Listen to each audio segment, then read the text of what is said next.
بسم اللہ الرحمن الرحیم نحمدہ ونصلی علی رسولہ الکریم۔ اللہ تعالیٰ نے اس دنیا کی زندگی کو عارضی، ناقص اور نامکمل فرمایا ہے، بلکہ کلام پاک میں فرمایا، اس کا مفہوم ہے دنیا کی زندگی یہ لہو لعب ہے، کھیل تماشا ہے۔ اس دنیا کی زندگی میں وقت میں ٹھہراؤ نہیں ہے اور یہ وقت تیزی سے گزر رہا ہے۔ آج ہم یہاں بیٹھے ہوئے ہیں، ہماری طرح ہی تھے وہ جو اس دنیا میں چلتے تھے، پھرتے تھے، بولتے تھے، کھاتے تھے، پیتے تھے، اور آج نہیں ہے۔ ہمارا بھی یہی حال ہونے والا ہے۔ حضور صلی اللہ علیہ وسلم نے صحابہ کرام سے پوچھا، کتنا وقت ہے باقی دنیا کی زندگی کا؟ تو عرض کیا، اللہ کے رسول، ہم جب نماز پڑھتے ہیں اس کو اپنی زندگی کی آخری نماز سمجھ کر پڑھتے ہیں۔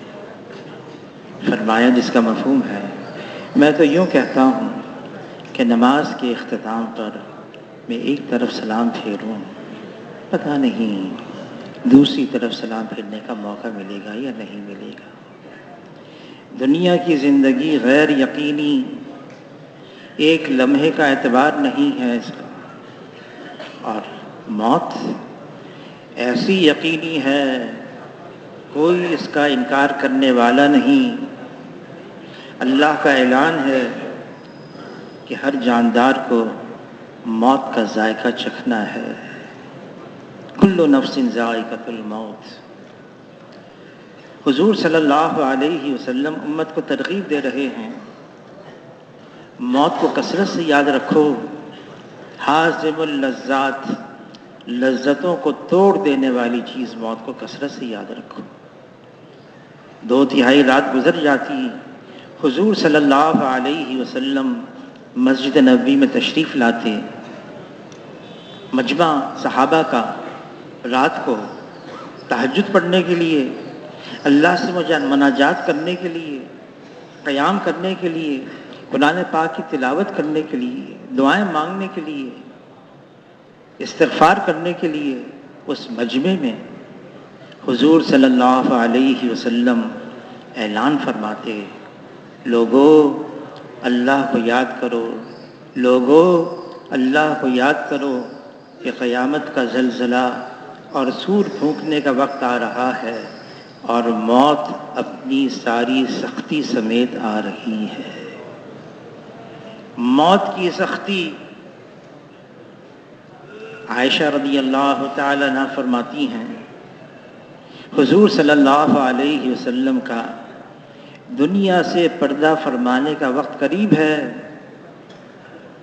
پانی کا پیالہ سرہانے رکھا ہوا ہے، حضور صلی اللہ علیہ وسلم اپنا مبارک ہاتھ اس پانی کے پیالے میں ڈالتے ہیں، چہرے پر ملتے ہیں اور فرماتے ہیں، اے اللہ موت کی سختی کو آسان فرما۔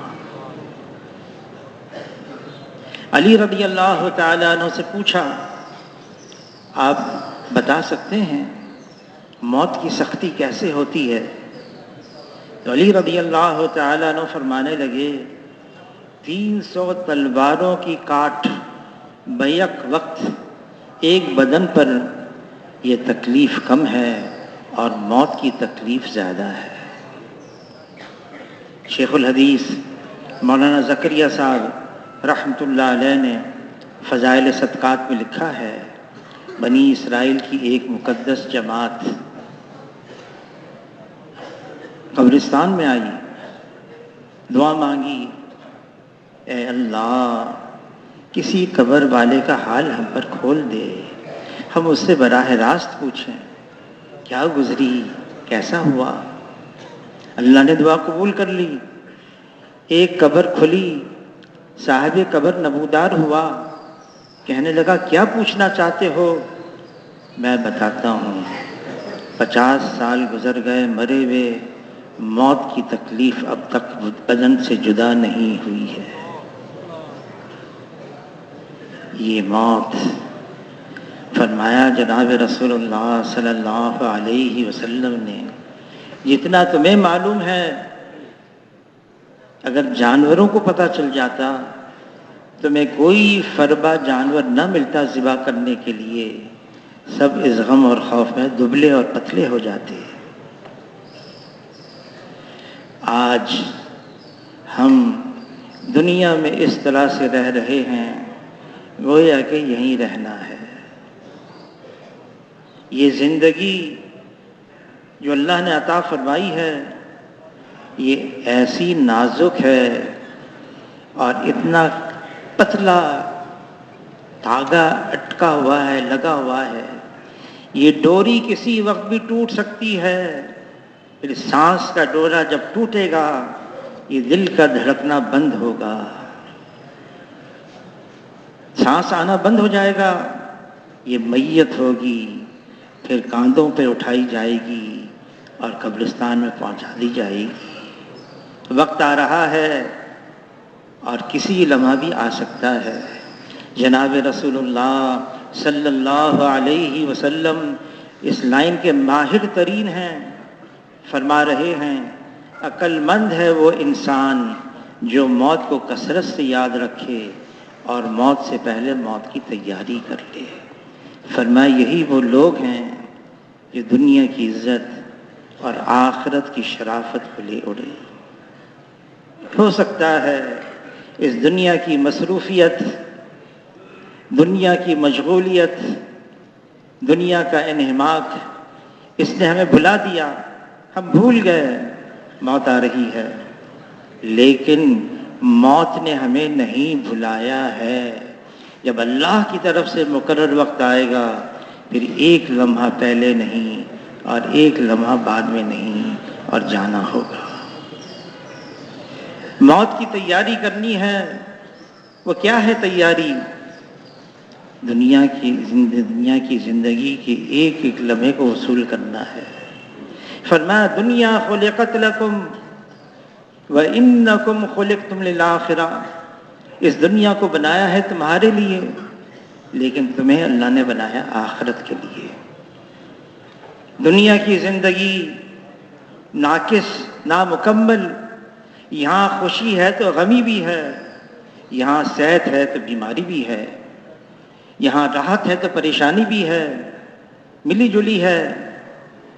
وہ تو آخرت کی زندگی، جنت، کوئی بیماری نہیں، کوئی دکھ درد نہیں، کوئی پریشانی نہیں، کوئی بڑھاپا نہیں، ہمیشہ ہمیشہ سکون ہی سکون رہے گا، لیکن وہ جنت میں ہے، دنیا میں نہیں ہے۔ کوئی دنیا میں متلاشی ہو مجھے یہاں پر راحت مل جائے، آرام مل جائے، سکون مل جائے، جو صرف دنیا میں اس لیے آیا ہے یہی تلاش کرنے کے لیے مال، نقشے، چیزیں، عہدہ، منصب، ڈگری، یہ چیزیں مل جائیں گی، مزے کی زندگی ہوگی۔ دھوکہ ہے دھوکہ۔ حضور صلی اللہ علیہ وسلم فرماتے ہیں یہ دنیا دار الغرور ہے، دھوکے کی جگہ ہے۔ فرمایا اس دنیا سے بچو، یہ ہاروت اور ماروت سے زیادہ جادو کرنے والی ہے۔ دنیا کو اپنا سردار نہ بناؤ، یہ تمہیں اپنا غلام بنا دے گی۔ دنیا اس کا گھر ہے جس کا آخرت میں کوئی گھر نہیں، دنیا اس کا مال ہے جس کا آخرت میں کوئی مال نہیں، اور دنیا کے لیے وہ جمع کرے جس میں ذرا بھی عقل نہیں۔ جناب رسول اللہ صلی اللہ علیہ وسلم سید ولد آدم ہیں، آدم علیہ السلام کی اولاد میں سب سے افضل، سید الاولین ہیں، سید الآخرین ہیں، امام الانبیاء ہیں۔ لا یمکن الثناء کما کان حقہ، بعد از خدا بزرگ تو یہ قصہ مختصر۔ اللہ کے بعد رتبہ ہے، اللہ کے بعد درجہ ہے تو وہ جناب رسول اللہ صلی اللہ علیہ وسلم کا ہے۔ لیکن اس دنیا میں بے سر و سامانی حضور صلی اللہ علیہ وسلم کا دنیا میں سامان تھا. قسمہ کرسی حضور صلی اللہ علیہ وسلم کا اس دنیا میں سرمایہ تھا. فقر اور فاقہ حضور صلی اللہ علیہ وسلم کا اس دنیا میں فخر تھا. ساری امت کو ترغیب دی، کن فی الدنیا کانک غریب وعابر سبیل، دنیا میں ایسے رہو جیسے مسافر بلکہ راہ چلتا ہوا مسافر. حضور صلی اللہ علیہ وسلم وصال سے چند دن پہلے فرما رہے ہیں، مجھے اپنی امت پر فقر اور فاقے کا ڈر نہیں، مجھے اپنی امت پر دنیا کی فراوانی کا ڈر ہے. جب دنیا کھل جائے گی، فرمایا جب میری امت دنیا کو بڑی چیز سمجھنے لگے گی، اسلام کی ہیبت اور وقت دلوں سے نکل جائے گی. جس اللہ نے اس دنیا کو بنایا ہے، جو دنیا کا خالق اور مالک ہے، اس کے نزدیک یہ ساری کی ساری دنیا مچھر کے پر کے برابر بھی قیمتی نہیں ہے. اگر یہ ساری کی ساری دنیا اللہ کی نگاہ میں مچھر کے پر کے برابر بھی قیمتی ہوتی، اللہ تعالیٰ کافروں کو ایک گھونٹ پانی کا نہ دیتے. دنیا بے وقت ہے، بے قیمت ہے، اور جو دنیا کی طرف للچائی ہوئی نگاہوں سے دیکھتا ہے، وہ آسمانوں کی بادشاہت میں اپنی عزت کو کھو بیٹھتا ہے. حضور صلی اللہ علیہ وسلم ان کو پیشکش کی گئی، اے اللہ کے رسول، آپ چاہیں جبرائیل علیہ السلام آئے پیغام لے کر، آپ چاہیں آپ کے لیے مکے کے پہاڑ کو سونے کا بنا دیا جائے، جہاں آپ چلیں یہ سونے کا پہاڑ آپ کے ساتھ چلے. حضور صلی اللہ علیہ وسلم نے قبول نہیں کیا، بلکہ یہ دعا مانگی، اے اللہ ایک دن اتنا کھانے کو مل جائے، میری کمر سیدھی ہو جائے، اس پر میں تیرا شکر ادا کروں، اور ایک دن میرا فاقے سے گزرے، اس پر میں صبر کروں. جبرائیل علیہ السلام تشریف لائے مدینہ منورہ میں، اے اللہ کے رسول پیغام ہے، آپ چاہیں آپ کو ملک النبیہ بنا دیا جائے، نبوت کے ساتھ بادشاہت دی جائے. گزرے ہیں ایسے سلیمان علیہ السلام بادشاہت نبوت کے ساتھ، داؤد علیہ السلام، یوسف علیہ السلام نبوت کے ساتھ حکومت. آپ چاہیں آپ کو ملک النبیہ بنا دیا جائے اللہ کی طرف سے، یا آپ چاہیں آپ کو عبد النبیہ بنا دیا جائے. نبوت کے ساتھ بندگی جناب رسول اللہ صلی اللہ علیہ وسلم نے عبد النبیہ کو پسند فرمایا، قبول کیا. زمین اور آسمان کے خزانوں کی چابیاں قدموں میں رکھ دی گئیں، حضور صلی اللہ علیہ وسلم نے پیش قبول نہیں کیا. آخرت کو ترجیح دی، دعا مانگی، اے اللہ مجھے زندہ رکھ مسکینوں کے ساتھ، میری موت ہو مسکینوں کے ساتھ، میں شر میں حشر ہو تو مسکینوں کے ساتھ. حضور صلی اللہ علیہ وسلم کا مکان کیسا تھا؟ عائشہ رضی اللہ تعالیٰ عنہا فرماتی ہیں، اتنا مختصر، اتنا چھوٹا، وہ مکان جو جنت کا باغ ہے، جو جنت کا ٹکڑا ہے، جہاں حضور صلی اللہ علیہ وسلم اس وقت آرام فرما رہے ہیں، اور وہ مٹی جو حضور کے بدن سے لگی ہوئی ہے وہ تو عرش معلیٰ سے بھی زیادہ قیمتی ہے. مکان کیسا تھا؟ عائشہ رضی اللہ تعالیٰ عنہا فرماتی ہیں، ہم کھڑے ہو جاتے، قریب تھا کہ چھت ہمارے سروں کو لگ جاتی. اور عائشہ رضی اللہ تعالیٰ عنہا فرماتی ہیں، میں اگر ایک ہاتھ یوں گھماتی ایک دیوار، دوسرا ہاتھ یوں گھماتی دوسری دیوار. رات کو اگر حضور صلی اللہ علیہ وسلم اس مبارک حجرے میں نماز کی نیت باندھ لیتے، سجدے کا وقت آتا، حضور صلی اللہ علیہ وسلم اپنا دست مبارک میرے پاؤں پر رکھتے، میں سمجھ جاتی سجدے کا وقت آیا ہے، پاؤں کو سکیڑتی اور حضور صلی اللہ علیہ وسلم کے لیے سجدہ کرنے کے لیے جگہ بناتی۔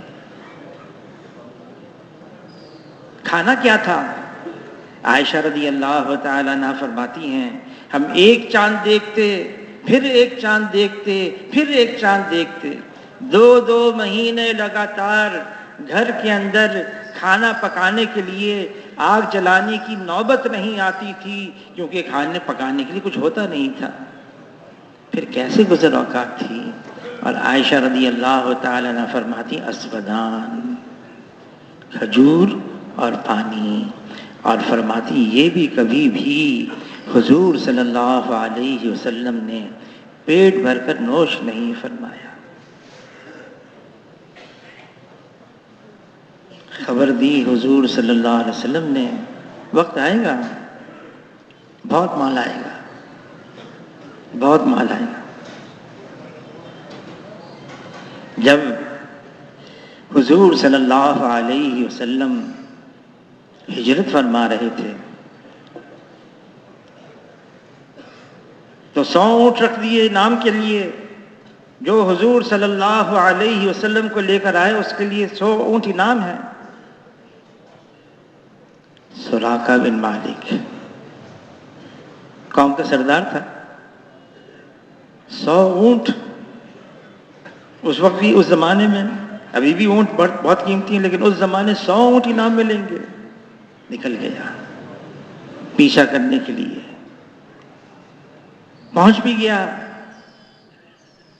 حضور صلی اللہ علیہ وسلم نے اس کی طرف دیکھ کر اللہ کی طرف متوجہ ہو گئے، اس کی سواری زمین میں دھنس گئی، واہ ویلا کرنے لگا، بس اب میں آپ کا پیچھا نہیں کروں گا، میری سواری زمین سے نکل جائے۔ حضور نے دعا فرمائی، سواری آزاد ہو گئی۔ پھر 100 اونٹ کا خیال آیا، 100 اونٹ، پھر پیچھا کیا، پھر دھنس گیا، پھر واویلا کیا۔ جناب رسول اللہ صلی اللہ علیہ وسلم نے فرمایا، جس کا مفہوم ہے کیا حال ہوگا تمہارا جب کسریٰ کے کنگن سونے کے تمہارے ہاتھ میں آئیں گے۔ اس کو کیا بتا، کسی کو کیا بتا اس وقت؟ کسریٰ ایسی بڑی سلطنت اس کی، سونے کے کنگن، چلا گیا، جاتے جاتے کہہ گیا میں اب جو بھی اس رخ پر آئے گا میں اس کو ان کو جو ہے نا دوسرے راستے پر ڈال دوں گا، اور میں یہ نہیں بتاؤں گا آپ کہاں پر ہیں۔ عمر رضی اللہ تعالیٰ کے زمانے میں کسریٰ بھی فتح، کیسر بھی فتح، مال کا ڈھیر لگ گیا۔ عمر رضی اللہ تعالیٰ رونے لگے۔ کیوں رو رہے ہیں آپ؟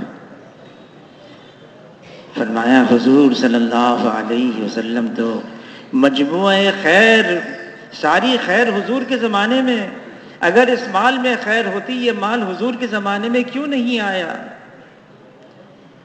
امیر المومنین اب تو آپ کی رعایا میں کوئی غریب فقیر نہیں رہے گا، کوئی زکوٰۃ لینے والا بھی نہیں ہوگا۔ کہا نہیں، ان کی ہلاکت کے اسباب ہمارے پاس آ گئے۔ پھر وہ کسریٰ کے کنگن کہاں ہیں؟ سراقہ بن مالک کو بلایا،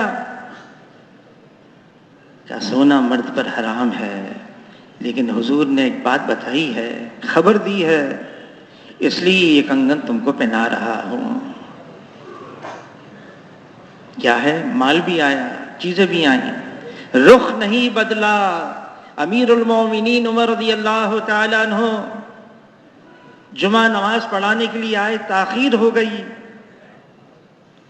معذرت کی، فرمایا ایک ہی جبہ ہے میرا، ہر جمعے کے دن دھوتا ہوں، خشک ہوتا ہے، پہن کر آتا ہوں، حسب معمول اس کو دھویا، اس کے خشک ہونے میں دیر ہو گئی، مجھے بھی دیر ہو گئی، اور خطبہ دینے کے لیے جب منبر پر چڑھے، سامنے والے نے پیوند گننا شروع کر دیے، 12 پیوند تھے، ایک پیوند چمڑے کا تھا. کس کا؟ عمر رضی اللہ تعالیٰ عنہ، جن کی رعایا میں 12 مربع میل علاقہ روزانہ اسلام میں داخل ہو رہا تھا. مورخین کہتے ہیں 50 سال تک یہ ہو جاتا، اس زمین پر صرف اسلام ہوتا، اسلام کے علاوہ کوئی اور مذہب نہ ہوتا. اپنی روش بدلی نہیں، اپنا انداز بدلا نہیں. ابو درداء رضی اللہ تعالیٰ عنہ قبرص فتح ہو گیا، رونے لگے. کسی نے کہا رونے کا وقت ہے، یہ تو خوش ہونے کا مقام آ گیا. قبرص جیسا ایسی ساری دنیا پر چھایا ہوا. سوچو سمجھو، انہوں نے اللہ کی نافرمانی کی، اللہ نے ان سے چھین لیا.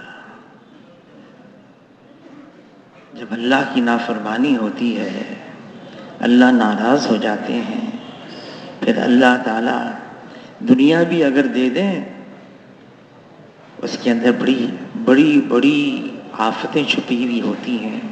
شعیب علیہ السلام کی قوم نے، سخت گرمی ہے، قحط سالی ہے، بادل آتے ہوئے دیکھے، کہا اب تو اس بادل میں بارش ہوگی، ہوا ہوگی، پانی ہوگا. اس میں تو اللہ کا عذاب چھپا ہوا تھا. اور جب وہ بادل آیا، اس میں سے آگ برسی. کیوں؟ انہوں نے اللہ کی نافرمانی کی، ناپ تول میں کمی. یہ کائنات یہ اللہ کی ہے، اور اللہ اس کائنات کے خالق ہے اور مالک ہے. یہاں جو کچھ ہے اللہ کی طرف سے ہے. اللہ نے اس دنیا کے اندر طرح طرح کی مخلوقات کو بنایا ہے، اور افضل اعلیٰ اشرف انسان کو بنایا ہے. یہ انسان اشرف المخلوقات ہے. لیکن مخلوقات چاہے کتنی ظاہری شکل میں طاقت والی نظر آئے، ظاہری شکل میں کتنی زوراور نظر آئے، ظاہری شکل میں کتنی قوت والی نظر آئے، ظاہری شکل میں کتنی فوجدار نظر آئے، مخلوق مخلوق ہے، اور اللہ کے سامنے اس کی کوئی حیثیت نہیں ہے. اللہ کی قوت، اللہ کی طاقت، اللہ کی قدرت اتنی زبردست ہے، کوئی اللہ کو عاجز کر نہیں سکتا، نہ زمین پر نہ آسمان پر. کوئی اللہ کے سامنے دم نہیں مار سکتا، کوئی اللہ کے آگے پر نہیں مار سکتا، کوئی اللہ کے آگے حکم نہیں چلا سکتا. فیصلہ اللہ کا ہے، حکم اللہ کا ہے، غلبہ اللہ کا ہے. ہوگا وہ جو اللہ چاہیں گے، جو مخلوق چاہے گی وہ نہیں ہوگا. مخلوق کا چاہنا محض چاہنا ہے، اور اللہ کا چاہنا ہو جانا ہے، اور اللہ کی چاہت ہر چیز پر غالب ہے. کائنات کا ذرہ ذرہ یہ اللہ کے حکم میں جکڑا ہوا ہے. اللہ کو اپنی تمام مخلوقات پر کلی اختیار اور کامل تصرف حاصل ہے. ایک پتا بھی اس دنیا میں اللہ کے حکم کے بغیر ہل نہیں سکتا ہے. یہ دنیا یہ اللہ کی مخلوق ہے، اس کو اللہ نے بنایا ہے. زمین کو پیدا کیا، بچھا دیا، پھیلا دیا، پہاڑوں کو اس پر گاڑ دیا، دریاؤں کو رواں کیا، سمندروں کو چیر دیا، آسمان کو بغیر ستون کے بلند کیا، بادلوں سے بارش کو برسایا، زمین سے کھیتی کو اور درختوں کو اگایا، ایک دن کا اور رات کا نظام چلایا، دن کا اجالا، رات کا اندھیرا. پھر اللہ یہ بھی فرماتے ہیں اگر تا قیامت رات کا اندھیرا ہوتا، اللہ کے علاوہ کون جو دن کا اجالا لے آئے؟ اور اگر تا قیامت دن کا اجالا ہوتا تو اللہ کے علاوہ کون جو رات کا اندھیرا لے آئے؟ یہ نظام اللہ چلا رہے ہیں، یہ کائنات اللہ کی ہے. ہاں دنیا تو بنا دی اللہ نے، لیکن یہ بھی فرما دیا اس کو ختم بھی کرنا ہے. سب کو فنا ہے، تمام مخلوقات کو ختم کرنا ہے. فنا ہو جائے گی، ختم ہو جائے گی، باقی رہنے والی ذات صرف ایک اللہ کی ہے۔ جب سب ختم ہو جائیں گے اللہ کے حکم سے، انسان، جنات، فرشتے، کائنات، ستارے، چاند، سورج سب ختم، پھر اللہ تعالیٰ سوال کریں گے آج بادشاہت کس کی ہے؟ لمن الملک اليوم، کوئی جواب دینے والا نہیں ہوگا، اللہ خود جواب دیں گے، للہ الواحد القہار، ایک اللہ کی بادشاہت ہے۔ دنیا کی تمام حکومتوں پر کتنی ہی نظر آئے مضبوط ہے یہ، دنیا کی تمام سلطنتوں پر، دنیا کی تمام بادشاہتوں پر ایک اللہ کی بادشاہت ہے، فیصلہ اللہ کا ہے، حکم اللہ کا ہے، ہوگا وہ جو اللہ چاہیں گے۔ ایسے لوگ گزرے ہیں، دھوکے میں آ گئے۔ فرعون، ملک مصر میرا ہے، یہ باغات میرے ہیں، نہریں میری ہیں، محلات میرے ہیں، اور کیا نعرہ لگا دیا، انا ربکم الاعلی، میں سب سے بڑا رب ہوں۔ اللہ تعالیٰ نے فوراً نہیں پکڑا، یہ اللہ کی عادت ہے، ڈھیل دیتے ہیں۔ اللہ چاہیں تو فوراً پکڑ سکتے ہیں، کون ہے اللہ کو روکنے والا؟ کتنی قومیں آئیں، اللہ نے اپنا عذاب نازل کر دیا۔ قوم عاد، ایسی تیز ہوا بھیجی، پٹخ پٹخ کر ان کے بھیجے باہر نکال دیے، بڑے لمبے چوڑے تھے وہ۔ قوم سمود، ایک چیخ آئی، کلیجے پھٹ گئے۔ نوح علیہ السلام، ان کے زمانے میں ایسا سیلاب آیا، سب کو ختم کر دیا۔ اللہ کے لیے کیا مشکل ہے، لیکن اللہ تعالیٰ ڈھیل دیتے ہیں۔ موسیٰ علیہ السلام، ہارون علیہ السلام کو بھیجا فرعون کے پاس، سمجھاتے رہے، مان کر نہ دیا۔ چند ڈبکیاں پانی میں ہوش دکھانے آ گئے، اب کہنے لگا ہاں میں ایمان لے آیا موسیٰ اور ہارون کے رب پر جو رب العالمین ہے۔ کوئی فائدہ نہیں، جب پانی سر کے اوپر سے گزر جائے پھر قابل قبول نہیں ہے۔ ختم کر دیا اللہ نے۔ لوگ گزرے ایسے، ہم ہیں، ہم سے زیادہ طاقتور کون ہے؟ بڑا گھمنڈ تھا، پٹخ پٹخ کے اللہ نے ان کو ختم کر دیا۔ کوئی اللہ کا مقابل بن نہیں سکتا، کوئی اللہ کے ساتھ جنگ کر نہیں سکتا۔ مخلوق ہے، مخلوق کی کیا حیثیت ہے اللہ کے سامنے؟ ہاں، اللہ تعالیٰ نے مخلوق تو بنائی ہے، لیکن ساری مخلوق سے اللہ کو پیار بھی ہے۔ الخلق عیال اللہ، ساری مخلوق اللہ کا کنبہ ہے، اللہ کو محبت ہے، تعلق ہے، بنایا اللہ نے ہے۔ اسی لیے تو اللہ نے انسانوں کو سمجھانے کے لیے، بتانے کے لیے انبیاء علیہ السلام کا ایک سلسلہ جاری فرمایا۔ آدم علیہ السلام سے لے کر جناب رسول اللہ صلی اللہ علیہ وسلم تک جتنے بھی نبی آئے، انسانوں پر محنت کی، اور شروع کیسی کی محنت کو؟ یا ایھا الناس قولوا لا الہ الا اللہ تفلحوا، اے انسانوں لا الہ الا اللہ کا اقرار کر لو، کامیاب ہو جاؤ گے۔ یہ لا الہ الا اللہ، یہ کلمہ توحید ہے۔ لا الہ الا اللہ یہ کلمہ حق ہے۔ لا الہ الا اللہ یہ کلمہ اخلاص ہے۔ لا الہ الا اللہ یہ کلمہ معرفت ہے۔ لا الہ الا اللہ یہ کلمہ عبدیت ہے۔ لا الہ الا اللہ یہ اتنا وزنی ہے، اگر ساتوں زمین اور آسمان کے اوپر رکھ دیا جائے تو ساتوں زمین اور آسمان اس کلمے کے وزن سے دب جائیں۔ لا الہ الا اللہ یہ وہ کلمہ ہے جس میں لا پہلے ہے، نفی، انکار، لا، اللہ کے علاوہ جو کچھ ہے وہ اللہ کا غیر ہے، وہ اللہ کا ما سوا ہے، اور جو اللہ کا غیر ہے وہ اللہ کے بغیر کچھ کر نہیں سکتا ہے۔ جو اللہ کا غیر ہے وہ اللہ کے بغیر کچھ کر نہیں سکتا۔ نظر چاہے جو کچھ آئے، یہ نظر کا دھوکہ ہے، یہ نظر غلط دیکھ رہی ہے، یہ سورج ہے، یہ مشرق سے ابھر رہا ہے، یہ مغرب میں ڈھل رہا ہے، نظر تو یوں آ رہا ہے، یہ سورج کا کمال نہیں ہے، وقت آئے گا اللہ اس کو مغرب سے ابھاریں گے بتانے کے لیے۔ یہ سورج میں روشنی ہے، یہ اس کی اپنی نہیں ہے، یہ اللہ کی ہے، اللہ کی دیوی ہے۔ اللہ ایسا وقت لائیں گے، سورج ہوگا اور یہ بے نور ہو جائے گا۔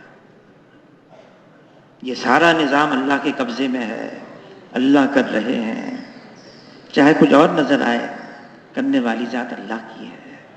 لا الہ الا اللہ۔ مال سے زندگی نہیں بنتی، زندگی اس کی بنتی ہے جس کی اللہ بناتے ہیں۔ لا الہ الا اللہ۔ نقشے چیزوں سے کام نہیں بنتا، کام اس کا بنتا ہے جس کی اللہ بناتے ہیں۔ لا الہ الا اللہ۔ عہدے، منصب، ڈگری، اس سے عزت نہیں ملتی، عزت اس کو ملتی جس کو اللہ دیتے ہیں۔ اللہ دینے پر آئے کوئی لے نہیں سکتا، اللہ بنانے پر آئے کوئی بگاڑ نہیں سکتا، اور اگر اللہ ہی لے لے پھر کوئی نہیں ہے جو دے سکتا ہے۔ اگر اللہ ہی بگاڑ دے پھر کوئی نہیں ہے جو بنا سکتا ہے۔ نگاہ اللہ پر جمی بھی ہو اس میں شک نہیں، دنیا دار الاسباب ہے، ہمیں کہا بھی گیا ہے سبب اختیار کرنے کو، کہا گیا ہے سبب اختیار کرو، دنیا دار الاسباب ہے، لیکن مسبب الاسباب اللہ ہیں، اور اللہ کرتے ہیں اپنی قدرت سے کرتے ہیں، کرنے میں کسی سبب کے پابند نہیں ہیں، کسی سبب کے محتاج نہیں ہیں، اللہ کو کسی سبب کی ضرورت نہیں ہے، سب اللہ کے محتاج ہیں اور اللہ کسی کا بھی محتاج نہیں ہے۔ لا الہ الا اللہ، یہ کلمہ معرفت ہے، جس نے اللہ کو پہچان لیا پھر وہ اللہ کو چھوڑ کر کہیں اور نہیں جائے گا، مال کی طرف نہیں، چیزوں کی طرف نہیں، نقشوں کی طرف نہیں، عہدے کی طرف نہیں، دنیا کی طرف نہیں، اس کا رخ ہوگا صرف اللہ کی طرف۔ فَفِرُّوا إِلَى اللَّهِ، وہ دوڑے گا، بھاگے گا اللہ کی طرف۔ جس دل میں صرف اللہ سے امید ہوتی ہے، جس دل میں صرف اللہ کا خوف ہوتا ہے، وہ دل مطمئن ہو جاتا ہے، اور اگر دل میں اللہ کے علاوہ سے امید ہوتی ہے، اگر دل میں اللہ کے علاوہ کا خوف ہوتا ہے، پھر دل ہمیشہ پریشان ہو جاتا ہے۔ اللہ کو چھوڑ کر کہیں اور جائیں؟ ہمیں دنیا کی کسی چیز کی ضرورت نہیں ہے، ہمیں صرف اللہ کی ضرورت ہے، اور اللہ فرما رہے ہیں کلام پاک میں، الیس اللہ بکاف عبدہ، کیا میں کافی نہیں ہوں؟ اللہ ہمارے لیے کافی ہیں۔ جس نے اللہ کو پا لیا اس نے سب کچھ پا لیا، اور جس نے اللہ کو کھو دیا اس نے سب کچھ کھو دیا۔ لیکن اللہ کو پانے کے لیے ایک ترتیب بتائی ہے، ان کنتم تحبون اللہ فاتبعونی یحببکم اللہ۔ اگر تمہارا دعویٰ ہے، تم کہتے ہو میں اللہ سے محبت کرتا ہوں، مجھے اللہ چاہیے، تو اتباع کرو جناب رسول اللہ صلی اللہ علیہ وسلم کی، کہ خلاف پیمبر کثیرہ گزید، کہ ہرگز بمنزل نہ خواہد رسید۔ جو حضور صلی اللہ علیہ وسلم کے راستے سے ہٹ گیا، بھٹک گیا، اب اس کو منزل مقصود نہیں پہنچے گا وہ. اور اللہ بڑے قدردان ہے، بہت قدردان ہے. کوئی صرف اللہ کا نام لیتا ہے کبھی محروم نہیں رہتا، کبھی بھی. جو صرف اللہ کا نام لیتا ہے، جو اللہ کا نام لیتا ہے، مجمع میں لیتا ہے، اللہ فرشتوں کے مجمع میں اس کا نام لیتے ہیں. کوئی چپکے دل میں اللہ کا نام لیتا ہے، پھر اللہ بھی چپکے اس کا نام لیتے ہیں. جو اللہ کا ہے پھر اللہ اس کے ہیں، جو اللہ کا ہے پھر اللہ اس کے ہیں.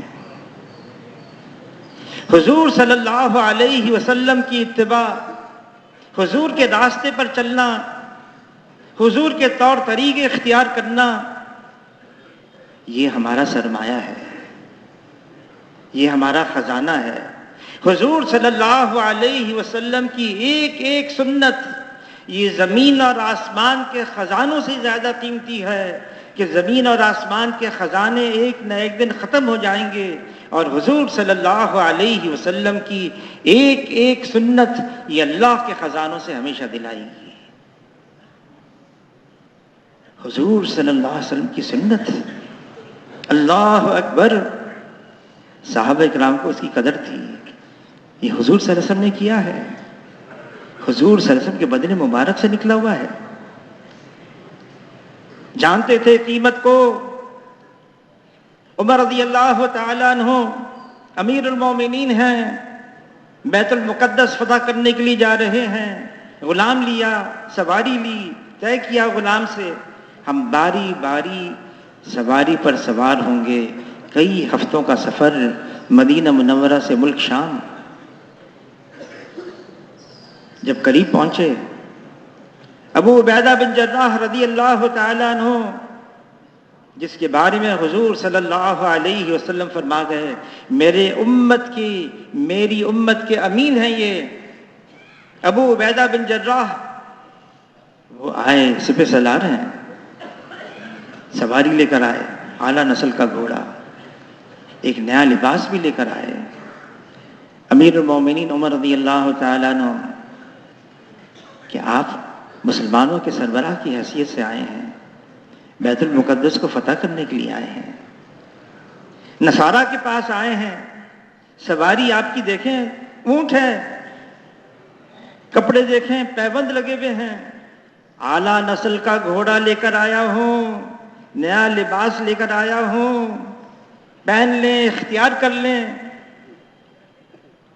کوئی گناہ کی بات نہیں، ترغیب دی.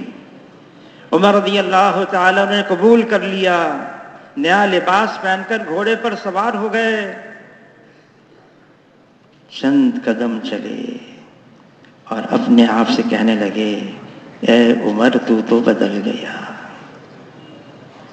لوٹے ابو عبیدہ بن جراح رضی اللہ عنہ کی طرف، کس دھوکے میں پڑے ہوئے ہو؟ ہماری عزت، ہماری شرافت، نہ لباس ہے نہ سواریاں ہیں. ہماری عزت اور شرافت تو حضور صلی اللہ علیہ وسلم والے اعمال ہیں. اللہ نے ہمیں عزت دی اسلام کی وجہ سے. اگر اسلام کے علاوہ ہم عزت تلاش کریں گے اللہ ہمیں ذلیل کر دیں گے. ہماری پہچان، ہماری شناخت یہ ہے ہم حضور صلی اللہ علیہ وسلم کی امتی ہیں. یہ اتنی بڑی پہچان ہے، یہ ہماری نسبت ہے جناب رسول اللہ صلی اللہ علیہ وسلم سے. ہم حضور کے امتی ہیں. صحابہ اکرام ان کو پتہ چل جائے یہ حضور صلی اللہ علیہ وسلم نے کیا ہے. کسی نے امیر المومنین عمر رضی اللہ تعالیٰ کو شکایت کی، ایک مکان ہے اور اس کا پرنالہ بارش کا پانی جس سے آتا ہے اس کا رخ مسجد کی طرف ہے.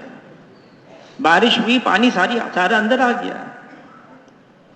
عمر رضی اللہ تعالیٰ عنہ امیر المومنین ہے، اختیار ہے، آئے اور اس پر نالے کو نکال دیا. عباس رضی اللہ تعالیٰ عنہ حضور کے چچا، دیکھا پر نالا نکلا ہوا ہے. کس نے نکالا؟ امیر المومنین عمر نے نکالا.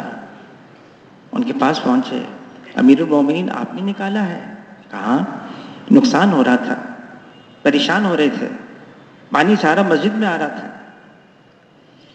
بس اس کے بعد یوں کہا، یوں فرمایا، امیر المومنین آپ کو خبر ہے اس کو کس نے لگایا تھا؟ عمر رضی اللہ تعالیٰ پوچھنے لگے کس نے لگایا تھا؟ فرمایا اس کو حضور صلی اللہ علیہ وسلم نے اپنے دست مبارک سے خود لگایا تھا۔ عمر رضی اللہ تعالیٰ تھر تھر کانپنے لگے، حضور نے جس کو لگایا میں نے اس کو نکال دیا،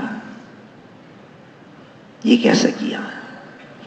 برنالہ لے کر آئے، عباس رضی اللہ تعالیٰ سے فرمانے لگے دیکھو میں جھکتا ہوں، میری کمر پر چڑھ کر تم اس برنالے کو دوبارہ لگاؤ۔ تو عباس رضی اللہ تعالیٰ فرمایا نہیں امیر المومنین، میں جھکوں گا اور میری پیٹھ پر چڑھ کر آپ کے برنالہ خود لگائیں گے۔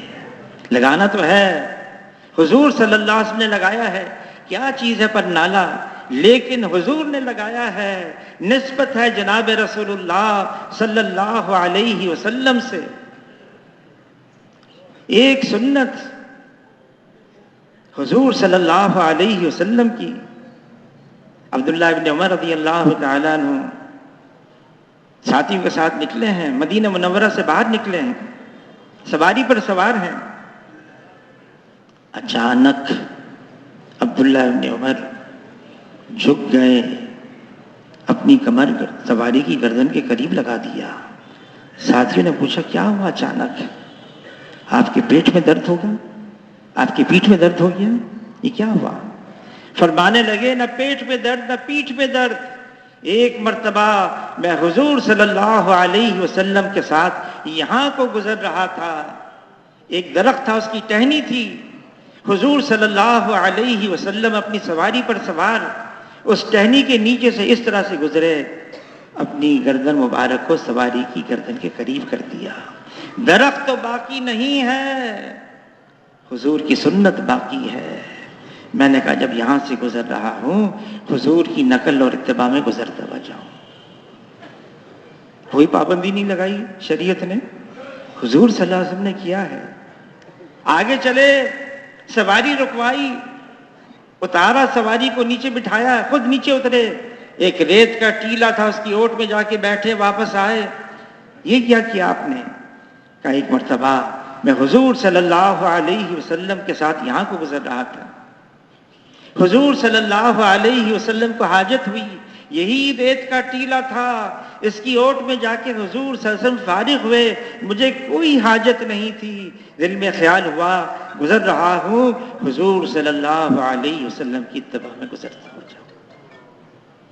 اس امت کو جو کچھ ملا حضور صلی اللہ علیہ وسلم کی اتباع کی وجہ سے ملا ہے،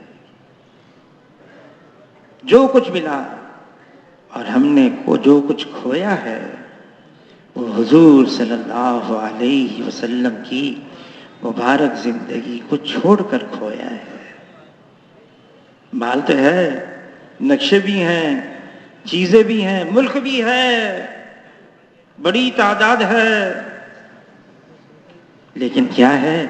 اللہ کی مدد ہے حضور کی اتباع میں، حضور صلی اللہ علیہ وسلم کے مبارک طریقوں کے ساتھ۔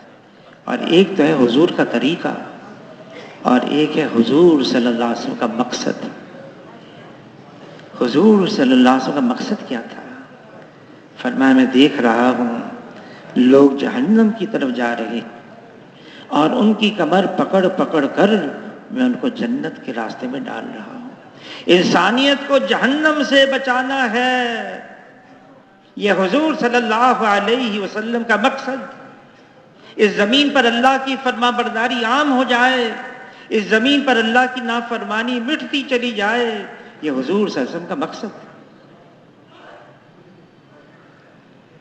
حضور صلی اللہ علیہ وسلم کو اللہ نے آخری نبی بنا کر بھیجا، نبوت کا سلسلہ بند فرما دیا، حضور کا مقصد منتقل فرمایا امت کی جانب۔ یہ امت ہے جس نے لا الہ الا اللہ محمد رسول اللہ کا اقرار کر لیا، اس کے ذمے یہ بات ہو گئی، خود دین پر چلنا ہے، اس دین کو دنیا کے اندر عام کرنا ہے، یہ دین دنیا میں عام ہو جائے۔ صحابہ اکرام، امام مالک رحمۃ اللہ علیہ فرماتے ہیں حجۃ الوداع کے موقع پر 1.25 کے قریب صحابہ اکرام موجود تھے۔ حضور نے ایک بات فرمائی، حاضرین غائبین تک بات پہنچا دیں۔ 1.25 صحابہ میں سے صرف 10,000 12,000 صحابہ کی قبریں مدینہ منورہ میں، مکہ معظمہ میں، آس پاس درمیانی علاقے میں، باقی کہاں ہیں؟ ساری دنیا میں پھیل گئے، حضور کا پیغام لے کر جہاں تک جا سکے، نہیں جا سکے نیت کر کے گئے۔ عقبہ بن نافع رضی اللہ تعالیٰ عنہ شمالی افریقہ میں پھرتے رہے، بحر اوقیانوس تک پہنچے، گھوڑے کو پانی میں ڈالا، پانی گھوڑے کے سینے تک آ گیا، فرمانے لگے اے اللہ، اگر میرے علم میں یہ بات ہوتی، اس پانی کے اس پار بھی لوگ آباد ہیں، میں وہاں بھی جاتا، تیرے نام کو اونچا کرتا، تیرے دین کو عام کرتا۔ نیت کر کے چلے گئے، نہیں جا سکے، نیت کر لی۔ ابو ایوب انصاری رضی اللہ تعالیٰ عنہ میزبان رسول ہیں، ان کی قبر مدینے میں نہیں ہے، ان کی قبر استنبول ترکی میں ہے۔ بوڑھے ہو گئے، 90 سال سے زیادہ عمر، اس عمر کے اندر کیا حل ہو جاتا ہے؟ ان کے بچوں نے، پوتوں نے، پڑ پوتوں نے